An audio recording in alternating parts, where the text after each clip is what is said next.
What's going on, everyone? Tech Me Out here, and I am back with another top 5 iPhone apps video, and this isn't the first of its kind, so I'm gonna link down below in the description box other videos that I have done like this. But with all of that said, let's go ahead and jump into this week's lineup with the very first app being Sky Guide. So this is like the perfect stargazing application, as it's gonna pretty much serve as like a map of the stars as you look out into the galaxy. So once you're in the app, all you have to do is place your phone in the direction in which you want information on, and then just be amazed as everything will instantly be mapped out to you in terms of what you're looking at, from stars to planets, all of that good stuff. You can even press the camera for it to use the camera on your phone, so instead of seeing a depiction of things, it's then going to take advantage of a live view and simply tag the stars and the planets instead, and even show you constellations and all that good stuff. And if you want, you can take a photo and share your findings, or just use the search icon to locate a specific star or planet, and there's also background music to further enhance your experience. Plus, you can also turn on notifications to be informed of the sunset or sunrise, or of different things that you may want to witness regarding the moon and planets.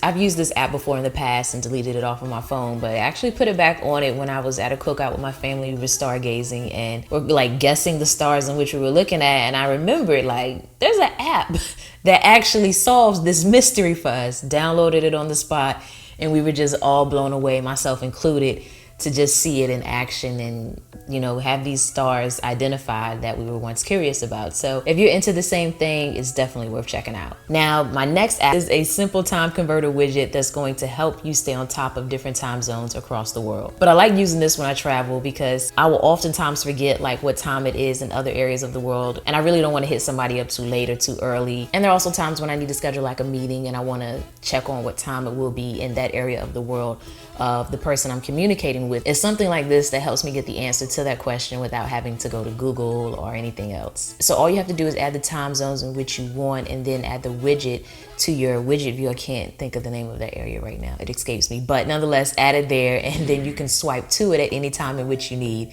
even when your phone is locked, which is handy because even with the default clock app, you have to unlock your phone to get to the other time zones in which you may have added there. You can choose between a digital or analog clock, and you're going to notice it also tries to reference the time of day in other areas of the world, as the clock itself will be white if it's during the day in that part of the world, or dark gray if it's nighttime. And that's really pretty much it too. This application is not overly complicated and definitely gives me what I need when I need it. Now, next up, we have Lifecraft. So I'm gonna be honest with you here. I have not really started using this app daily, but it definitely sounds and seems like something that I will be, and I figured some of you might be in the same boat in terms of why and how you could use it, so let's get to it. So what we have here is basically a journal that's gonna live on your phone. It's a nice place to kind of jot down your thoughts, and it's not just like your typical journal either, because it's gonna actually give you writing prompts. In turn, that will encourage you to like self-reflect and also focus on your life a little bit more. With it, you're gonna get iCloud Sync, which is perfect as it can also be used on your iPad in case you want more of a desktop experience. So if you got that essay going and you don't want to peck away with your thumbs on your phone, hop over to your iPad. It also packs emotion tracking, so you can get an idea of your overall emotional life. To take a look at a graph to see how often you're feeling one emotion over another, so you can see if you're happy most of the time or sad. You know, it might reveal some things about yourself that you didn't really know. In addition to that, it also has a built-in intelligent assistant, which is what is going to give you those, you know, writing prompts, as it's going to help keep you motivated to write and also allow you to set timers. You can even create multiple journals. This is something that I really liked about it. You can now have specific journals, which I personally like, so then I can go back and look at maybe, you know, things that I wanted to document regarding my business life, and then things that I wanted to document regarding my personal life. Or you can keep it all in one, but I like the idea of having 2 separate ones. We'll see how it goes. The weather and location can also be instantly captured for your entries, so you don't have to like manually add that. And there's more to this application, of course, but this is like the overall general gist of things. So many things happen in our lives, and you know, we think we're going to remember everything or most things, but let's face it, eventually everything starts to get a little foggy and it's not as vivid as it once was. So this is definitely a nice way to make sure that you can capture those moments. And you can also add photos and videos, and I'm not sure if I mentioned that. So yeah. Next up, we have 3D Brush. So this is a pretty fun app to like use and explore VR. Basically, you can draw in augmented reality by using three-dimensional photorealistic brushes.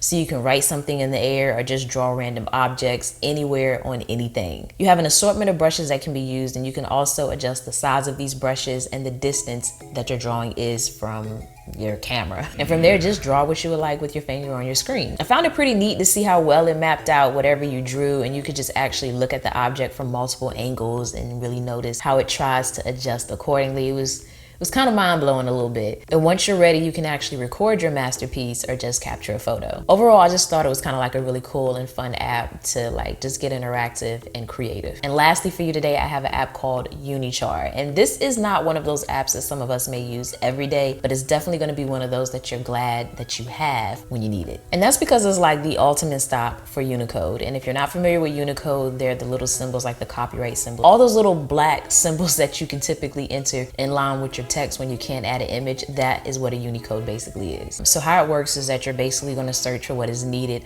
by typing in the word, or you can draw it out instead and it will find the matching Unicode. Once you have what you need, simply hit the share icon and then choose the best next step for what you want to do, which in my case is just oftentimes to copy it and paste it into another app. Because you'll probably notice within my description box where all of these apps can be found that, you know, I have little Unicode symbols down there, and also down there is that subscribe button, which really helps the channel. So if you enjoy this style of video or you enjoy my videos in general, please make sure you hit that subscribe button, because I actually found out that my brother and my cousin have been watching my videos but just realized they had not hit the subscribe button. So it happens. So make sure your subscribe button is hit so you can stay updated when I drop a new video. And to the left or right of me is another way in which you can subscribe, in addition to some more content if you want more. But as always, thanks for taking the time out to let me tech you out.